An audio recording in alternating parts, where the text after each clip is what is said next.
My name is Cam Abbott. I'm head coach of Rögle BK in the Swedish Hockey League. Our club is located in Ängelholm, Sweden, beautiful city, founded in 1932. For me, this is really challenging to be up here. It's way outside my comfort zone. It's like giving advice to goaltenders. And to be honest with you, I feel like a bit of a fraud. You see, our own season ended, in part, by losing a lead with less than 3 minutes to go in the deciding game of our playoffs this past season. That's hockey. In any case, I'm confident that what I'm here to share with you today has been critical to how we win hockey games, and it can be for your team as well. I'm relatively new to coaching, as Derek mentioned, having coached one season with the Växjö Lakers prior to my current job, which I've held for almost 5 years. And I guess getting into coaching has been a lot like, well, being a student hockey player over at Michigan State. Sit in class, look around, find somebody that's doing really well and copy off them. Mix in a few of your own ideas, you'll do fine. I was told on the way in I should crack a joke about Michigan State, and I can't go wrong. Anyways, in my own coaching journey, as in my playing career, I've been fortunate to work closely with my twin brother, Chris. He is our general manager, my boss, and we started in our current roles at the same time in November 2017. We jumped on board a last place team, sporting a 3-15 record, owning a 9-game losing streak, which is great if you're an NHL team looking to tank and get the first overall pick. Not so good in Sweden, where if you're the last place team at the end of the regular season, you get relegated and your team plays in a lower division. Lots of people lose their jobs. Anyways, I still remember our first meeting with our team that year. Chris and I sat with our players, 9 a.m., and I reminded them, guys, keep things in perspective. Although the situation is bad right now, things just got a lot worse. Your club has just hired a coach who's never won a pro game before. And remarkably, it seemed to put the guys at ease, and they realized they could forget the standings, forget the past, that we were all in this together now. Let's get to work. This team is going to win. And we started to. Now, I've been told prior to this presentation that there's quite a bit of interest in Swedish hockey. We've had a lot of good players come through our program. Moritz Seider, Nils Höglander recently. William Wallander, Marco Kasper are playing with us right now. So I thought I'd take this opportunity to share a quick video of an experience we had this past season. We were fortunate to play in the Champions Hockey League. It's a league comprised of 32 of the top teams from around Europe, from the various European leagues. We advanced through the round-robin stage and through the playoffs and had an opportunity to host the winner-take-all final game at our home rink this past March 1st, playing against Tappara from the Finnish league. This is a video from that experience I'd like to share with you.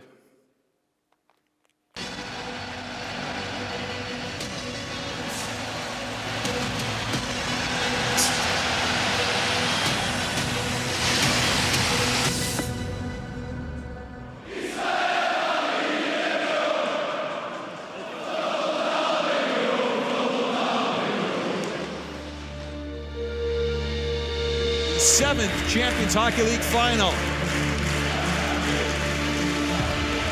Anton Bengtsson's got a head of steam through center. His shot was deflected. Rebound, they score! It's Saar again!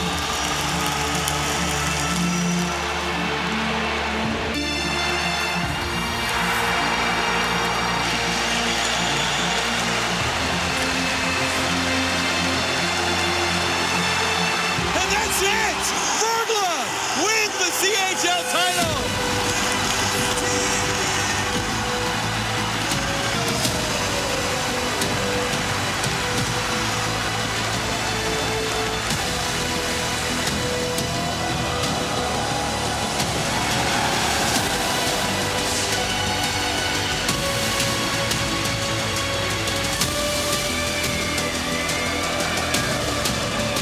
Enjoy this one tonight, huh?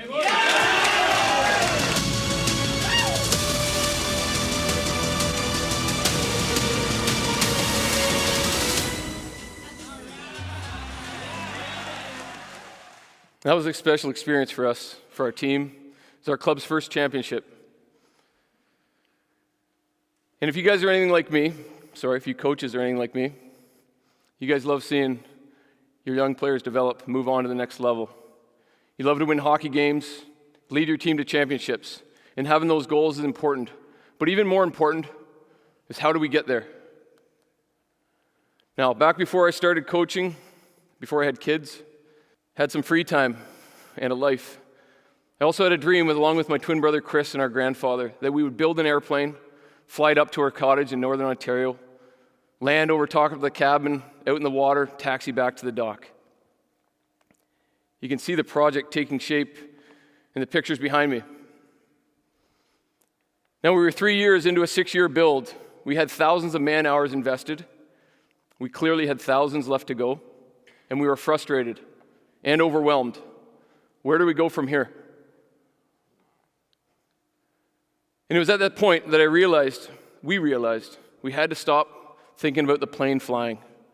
Instead, we had to commit ourselves to the tiny details that collectively would add up to make the project move forward towards completion. What is important now? Focusing on the small details, like installing this bolt, terminating and fastening this wire, riveting this skin, allowed us to have those frustrations disappear because the path forward seemed manageable, and we were able to focus in on those small tasks and get excited about completing them. What is important now? And as we focused on those tasks and they clicked off and we saw the plane progress, we were able to stay focused. And every evening working on it, we moved the project forward. Every night, every task was important, and that's what we focused on, not thinking about flying. Now, it's the same way of approach leading our hockey team. Proudly share the vision of what we want to achieve as a team, and then get to work focusing on those small details that collectively are going to combine to add up to a winning season. And one of those details that is a big part of any winning season is preparing your team to play with a lead. Okay. You coaches are like some of my players. We've been 5 minutes now, and I've already lost a few of you. But for those of you still with me, here are the main takeaways that I hope you can leave with today. And I've tried to condense playing with a lead into a few fundamental topics as well as a mindset. First one, we'd love to kill the game in the offensive zone. If we can do that, the other three aren't that important. Second, playing with controlled aggressiveness. Third, our team needs to know what to do on our retrievals and exits, so we spend as little time as we can in the defensive zone. Fourth, our players have to have situational awareness. And fifth, and most importantly to me, we need to build an expectation of winning. Now, playing with a lead in general has some qualities that I think are worth discussing. We need to adjust our risk-reward depending on what the scoreboard tells us. Are we up by 2 or 3 goals, or is it just a 1-goal lead? Is there 4 minutes left in the game? Are we down to 30 seconds and the goalie's pulled?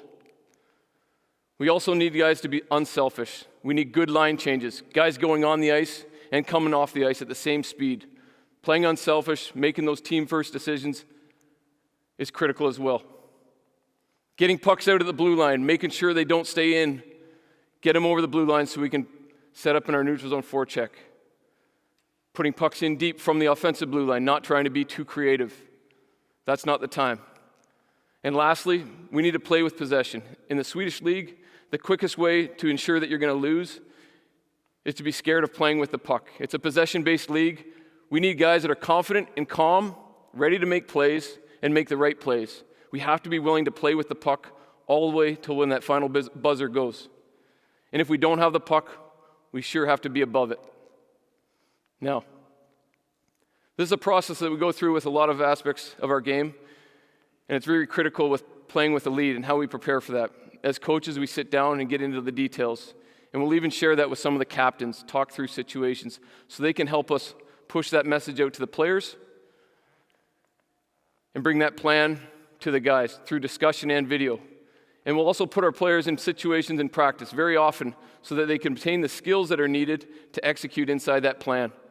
Okay, guys have that full toolbox. Now it's time to go to work. In the game, they're confident, we execute, and we win. I'll get back to that later. Firstly, main takeaway, kill the game in the offensive zone. For me, that means a few qualities, and you'll see here on the video, which Mike is going to play for me, and we might have to stop it at one point. We're the team in green. We have a 1-goal lead, 2.5 minutes left in the game. We have a great entry here for puck support and control in the offensive zone. We're able to move it up to the point now. We release that puck hard as we can below the goal line to the far corner, able to get our hands on the puck either in front of behind the net at the first post or ideally it's hard enough that we can keep it moving to the other side, come out the weak side. Go ahead and play it, Mike. This is a great offensive zone shift. We do a great job protecting it here, moving our feet, keep playing it. Go ahead, Mike. Up the wall, and we cycle it again to the far corner. Great job here, protecting. Everything's happening with our feet moving. When we challenge up high, we're still being thoughtful with the puck to make sure it's going back down low. Again, guys playing with a lot of jump in their feet. Not standing over the puck in the corner, re-attacking, stick on puck. Great 40-second shift up to this point. And here, if you could pause this. Right here. This is the final challenge. Can we get excited about making the great play to put that puck down off the wall, low below the goal line for a line mate to work on, and then get to the bench as hard as possible. Now we're down 35, 40 seconds through that shift. We need one or two more of those, and it's going to be really tough for the other team to generate. Instead, in this situation here, we can't help it. We try and play a puck to the middle of the ice, which you'll see. Go ahead. And then we got to work home on the back check. Now, overall, a great offensive zone shift, and that's what we want to focus on, especially as the clock's winding down, and we got a 1-goal lead. One area with playing the puck in the offensive zone that we need to be aware of, you can go ahead and play this, here we go, is our third guy positioning. We like to be nice and tight, as we are here in front of the net. Now, even though we're nice and tight, when a loose puck happens, we have to ensure that we do not go for it on the offensive side. In this league here, if you lose a battle on the offensive side, that's all that teams need to get going the other way. And you'll see it happen here. Instead of taking the defensive side for this loose puck, and unfortunately, it goes on the low side instead of the defensive side, and that's all that's needed. Okay, and right from that 3-on-2 is what we want to avoid, right? So playing in the offensive zone, making sure we're accountable with the puck, being strong over top of it, supporting each other, but above all else, not giving up any offensive zone, odd man rushes going the other way. This is a drill that we'll do in practice. We'll do this once every 2 weeks, perhaps. Set it up in games so that we're playing our 5-on-5 shift in zone, but the offensive team has the knowledge that they're up by a goal, and their job now is not to create a scoring chance, although it's fine if it happens. It's to hold on to the puck for 30 seconds. And the drill starts here. You can see the hockey coach vision sets it up. It goes up to the point, and we rip it down with a release behind the net. Now the clock starts as he touches it behind the net there. And the goal is for the offensive team to hold on to the puck for 30 seconds in zone, playing keep away, keeping the puck moving, supporting each other, obviously being strong over it. And if they do so, 30 seconds goes by without losing the puck, the defensive team has to go to the far end of the ice, stop at the goal line, and back home. And then they'll flip and play on the offensive side. A nice little concept of keeping the offensive team honest and understanding what is important. And what's important right now is to hold on to the puck and make sure we're being responsible with it. We don't need to score. The other team does. Moving forward, second takeaway, playing with controlled aggressiveness. For me, that means adjusting our game just a little bit. And this is a diagram I drew up. On the forecheck, we like to stay very aggressive. Our first guy has got to go first to the puck. If we can get there first, let's play in the offensive zone. Now, we might adjust our forecheck a little bit with our F2 and F3, have to keep their speed through the middle of the ice and stay above the puck. Again, focusing on no odd man rushes against. Inside the neutral zone, we like to be nice and patient, especially with our 4 guys inside the dots, and the top guy does most of the work. One detail that's important is the top guy doing a lot of the work as F1 is always turning back home with his feet, keeping his speed, feet coming back towards their own net, which you'll see in a second. And then in the defensive zone, we like to play full pressure, both on entries and in zone, defensive zone coverage. And on the big ice, it's ultra critical that guys are on the same page. They're playing stick on puck. They're jumping into spots together. They're well connected. And they're going out to be physical all the time, skating with straight line, stops and starts, retreating back to the front of the net, and the weak side forwards helping out in front. So we'll go through a few clips here. This is us in the neutral zone. We have a young Marco Casper up top as F1. He does a great job. You can see him moving with his feet always towards our own net as he pressures the puck, and the 4 other guys inside the dots. Here Marco takes a nice turn back towards our own net. I think you can play this one right through, Mike. Thanks. Here again, a nice tight turn back home with his feet. And again, we'd love if he could keep this turn nice and tight so we can re-attack from the inside instead of giving up that hole in the middle of the ice. But as it is, the other 4 guys are in a great spot, protecting the middle. We force a dump here. And as we do, we get our hands on it. We go to the weak side with an exit. We keep the puck out of the middle of the ice until it's over the blue line, to the red line, back in for a dump. And again, trying to protect a lead, game 7, 10 minutes left in the game, up by a couple goals. Marco makes a nice hit. We can go back to work in the offensive zone. Now this is a clip here with 35 seconds left in the game, the next round of the playoffs. 3-2, 35 seconds left. We force a dump. 5-on-6, we want to play with full aggressiveness. And you can see it here, it's not perfect. We go to the weak side. They've got a guy waiting there for it, which is fine. But we're not allowing the team any calm ice so that they can make a play. Everything is making sure that they are rushed. There's no opportunity for them to calm it down and make a clean play. Oftentimes I find that teams will play their best players the last 3-4 minutes when they're chasing. Push the pace on them. Make sure that they can't have any rest. You can see this here, 35 seconds. We're going through with great stick on pucks, and before you know it, they've had no opportunity to control the puck, and we're out over the blue line. Game's over. We get what we want. Last part of controlled aggressiveness that I think is important to touch on here is making sure we're not taking penalties. We start talking about this before we go into the third period if we have a lead. We're a very disciplined team, most disciplined in the league, and that's been critical for us winning hockey games as well. And I have zero evidence to back this up, but from my experience, it's the high sticks, trying to be aggressive lifting sticks, or being aggressive with a stick in the feet for a trip, or you're hooking. Stay away from that. Sticks down, feet moving, no easy ones for the refs to call. Discipline is key. Make them score against you with 5 guys on the ice. It's going to be tough for the other team. I think a clip that really exemplified this for me was Toronto here, up 3-2 on the road, 3-2 in the series, 12 minutes left. They take a penalty, but they're still playing with aggressiveness, trying to re-win pucks in the offensive zone. This is tough to watch, but this will be a penalty in any league, and they offered Tampa a 5-on-3, and, well, we know who we're going to be watching tonight. So you want to play with a lead and you want to finish the game with that lead, don't take penalties. Now, moving on, knowing our retrievals and exits. For us, we like to go to the weak side, as I said. That means we force teams to dump the puck when possible. We need to be first to the puck, so our D are going back to it quick, and we bring pucks to the weak side. This is not a trade secret in any way. You can see it on the video. We go back to it, we go to the weak side with either a bump or a rim, and our half wall has to make a good choice to keep the puck out of the middle of the ice when possible. Get his feet moving if he's got space. If not, it's got to be a good chip, and he's got to make the right play. Maybe it's a reverse pinch. Whole host of skills that those guys need to make, and they got to make the right one on the half wall. And that puck has to get out.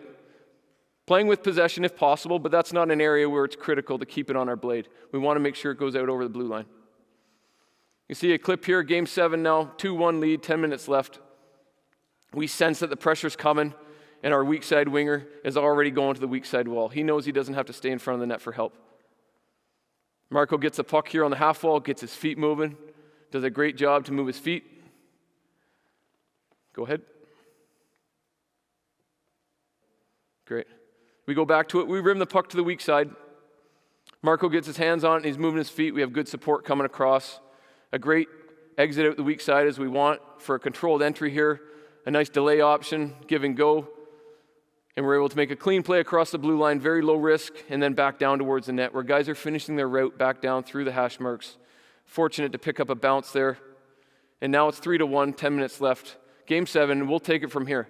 So that happens because guys know what to expect on that dump, because we have a plan on the rim to go to the weak side, and then we can execute that play. The guys have the skills ready to make it happen. This is a drill we'll do 4 or 5 minutes into practice after the guys are warmed up, had a few touches. And it's a simple drill where we rim the puck around, and that F1 is forced to get a puck past the pinching D-man. Now it's just, again, to work on the skill of our wingers, getting pucks out over the blue line. There's a support player there coming in underneath. He goes to the offensive zone. They make a good play back to each other. And then a second puck here, as you can see, gets passed up to the D to the middle of the ice, works on his feet, puck coming down. Both lines are doing it at once. We got 6 guys moving. It's a great way for the goaltenders to get it warm, guys to get in front of the touch.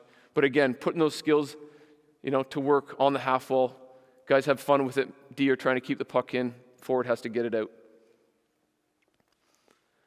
Last detail here, if you can pause this now, please. It's okay. You can see our player there right beforehand. One quality about going to the half wall, checking where that defenseman is. Is he pinching? Where is he coming down? So you can see our player here, very reliable, has a quick look. Now he's ready to go to the puck. You can play this. He chooses the right club, picks a 6-iron, chip it off the wall, out to the neutral zone. And hey, this looks like a very, small detail, but that's what it is. It's all these small details that add up. If that puck stays in the zone, that's when things start snowballing and it goes downhill. So having that skill to make sure we identify, scan where the D is, set ourselves up to get that puck, choose the right option, get it out over the blue, and then we can work on a puck in the neutral zone. Big play for us with 1.5 minutes left in a 2-1 game in the Champions League there. Okay, number 4, making sure our players have situational awareness. For me, that means things are going to happen towards the end of a game when you have a lead. Have you addressed them as a coach? The net's going to be empty at times on the other end. Do you want to go for the empty net regardless of what the score is, or if you're up in the game by 2 or 3 or 1 goal? What's your plan? What about if there's 30 seconds left? Have you addressed these things with your team? A stick breaks in the defensive zone. Do you want your guy going right to the bench to get a new one, or should he take one from his forward and play in front of the net? How about if a power play gets called? Or if you get a penalty on the other team, are you sending 4 forwards and 1 D on the ice? Or do the players know that we're inside 3 minutes, we're going with a 3 forward and 2 defensemen, and we're going to try and kill this game by keeping puck control? Don't assume that the players know. I think that's a fault that I've made quite a bit in the past as well. Don't assume the players know. Discuss with your staff, make a plan, and then bring that plan at a certain point during the start of the season to your players so you can discuss it, so guys know when those situations happen what to do. A few of them that are important to us. Empty nets. I think we shot at like a 4% rate at empty nets this year. It was not impressive at all. So here, pause this please. Great. We do a great job here to work underneath on the half wall. We get our hands on it. What I'd love, 30 seconds left in the game, up by a goal, is if our guys could accept that it's not a great opportunity to shoot at the open net. Keep their feet moving, challenge that D that's in a bad spot there, get to the red line if possible. If not, chip the puck down the wall, go to work. We're going to kill the game with a nice neutral zone forecheck for the last 20 seconds. Instead here you can see we take a look at the open net. Go ahead and play that. And it just misses, as it always does when it misses. And you can see me here on the bench practicing how calm I am, but the furnace is hot at this point.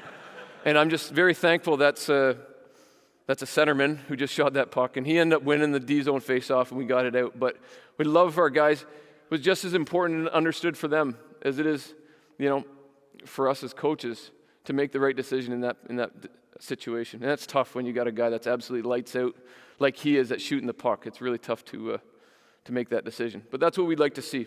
Now, if we're up by 2 goals, want guys to go at that open net all the time. Just finish the game. Have a rip at it. Up by 1 goal, under a minute left. This is what I like to see. Down caught low in our zone.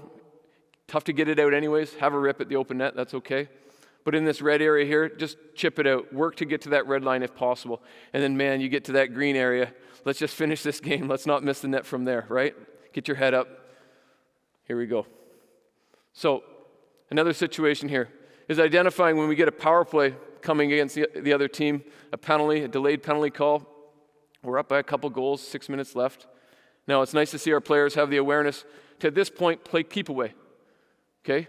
So, they identify, goalie goes to the bench, now we have 6 guys on the ice, and instead of trying to go to the other end and score a goal, we know that the other team needs the time that's on the clock. And so we proceed, you can play the video now, for the next 45 seconds to try and play keep away. We're confident we're not going to score on our own net, at least we hope not, but it's a fun thing to do, and we've done it, a couple times in practice, and that's all that's needed. Discuss it, practice it a few times, and then when it happens in a game, guys will have a little fun with it. And it's surprisingly difficult if you're all committed to holding on to the puck to touch it from the other team. And here we end up going for 45 seconds or so.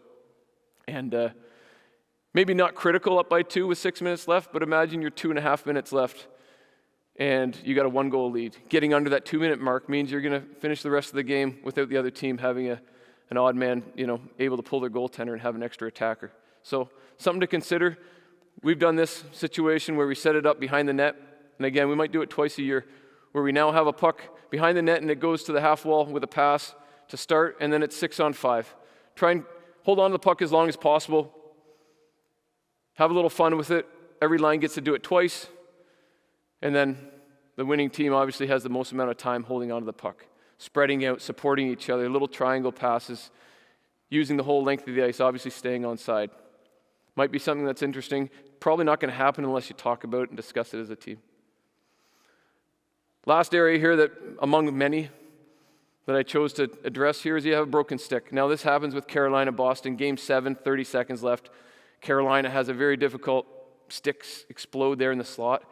And instead of, the defenseman taking the stick from the forward there, he decides he's got time to go to the bench and go get a new one. Well, of course he doesn't, because that puck goes up to the point and it finds its way to Pasternak in the back door, and it's in the back of the net. And of course, not a huge deal with up by 2 goals, but let me tell you, the last 25 seconds of that game was a scramble.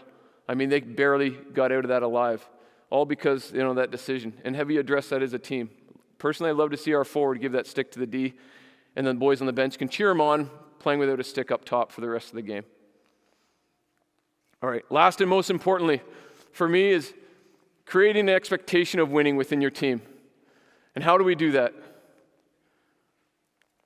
First, again, we go back to this process. Coaches, along with the captains, create that plan that everybody can get behind. We put ourselves in situations to get those skills that are needed, practicing it often, full toolbox, and now we execute in game. And this is where it becomes really fun for me as a coach, and ultra important at this point that we address the win in the right way. We identify the good choices guys made. Stay away from the bad ones, those ones that were off script or the mistakes that were made. Forget about those. Just identify the great choices and bring those to the video feedback and almost stretch the truth. Because what we want to do as a staff is create that confidence within our team that we won the game because of things that we controlled, not because of things the other team failed to do. We were in control, we were calm, we executed, that's why we won. And even if it means forgetting about showing some of the mistakes, because over time, that's going to increase the expectation of winning within the team. And with that expectation, you're going to get further buy-in for the plan. And every win we get early in the season, throughout the course of the season, we go through this cycle, and it strengthens. And over time, that expectation of winning gets so strong that by the end of the year, it's not going to look anything like the plan. You're going to get into that fire drill situation where, you got 30 seconds left and it's a mad scramble. But because guys expect to win, and they have that calmness to just do their job, and they get excited about jumping the boards, not nervous, you get that final shot block or that stick on puck or that scramble save, and you find a way to make it happen. And for me, that's what's important. Growing that expectation of winning so that guys have that belief in themselves and in our team and in our plan to make it happen and make sure we win. Now, after the season this year, after we lost, we go through the process, and I found, there's a number of areas I need to get better at as well. We identified that maybe like some of you coaches, need to stop yelling at the referees as much. So I picked up this book about how to change. I thought that could be helpful, because the next thing we're going to try is a dog shot collar with me on the bench. So we're going to try and stay away from that. So I thought, how can we change? And after reading through this book, it hit me that a lot of the topics in this book were relevant for the discussion today, one of which was on confidence and having confidence that change will take place. And the author writes, our expectations shape our outcomes. And she used various studies, recent studies, that showed that this was to be true. And how we think about something affects how it is. And finally, if you do have those positive expectations, it often generates positive feelings, which have a host of physiological benefits, such as alleviating stress and lowering blood pressure. And that can make a big difference in what happens next. Guys need to be able to play with calmness. They need to know the plan, jump the boards, just go and have some fun, making sure we win the game the way we want to. And I'd love it if we can get to a point where our players have this type of mindset, where they can say, we believe we are going to win. We have a plan, we have the skills, and we have practiced for this. We've seen it work, and we know it will work again. We are relaxed, and we find enjoyment in winning these close hockey games. And above all else, every guy on our team knows that we have really solid goaltending. Now, to wrap up quickly, for me, the best way is to kill the game in the offensive zone. Play with the lead, demoralize the other team, keep the momentum. You'll often find a great scoring chance or two, maybe even score a goal. Very tough to play against. Play with controlled aggressiveness. Be aggressive in the right way. Don't be Toronto. Don't take penalties. Be predictable. Reward guys that make the team first decisions. Know your retrievals and exits. Make sure the puck is getting out. Spend as little time as possible in the defensive zone. And fourth, playing with situational awareness. As a staff, go over these situations for your players to understand. Don't assume they know what to do. Once they have the plan, then you can let them go do their thing. And fifth and most importantly, create that confidence within the group. Grow that expectation of winning. because over time, especially towards the end of the year, that expectation is going to be as important, even more important than any particular plan. So, hope you guys have enjoyed the presentation today, and that you get as much enjoyment out of getting into the fine details as I do. Put the hard work in, get into those details. That's what it's about. That's what you hear about. That's the truth. And have fun doing it. Make sure you enjoy yourself, stay committed to those details, and eventually your season or your airplane will take off. Sound.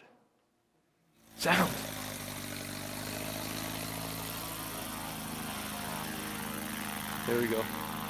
Thank you guys for your time. If anybody wants to talk about airplanes or hockey, I'd love to meet all of you afterwards. Thanks a lot.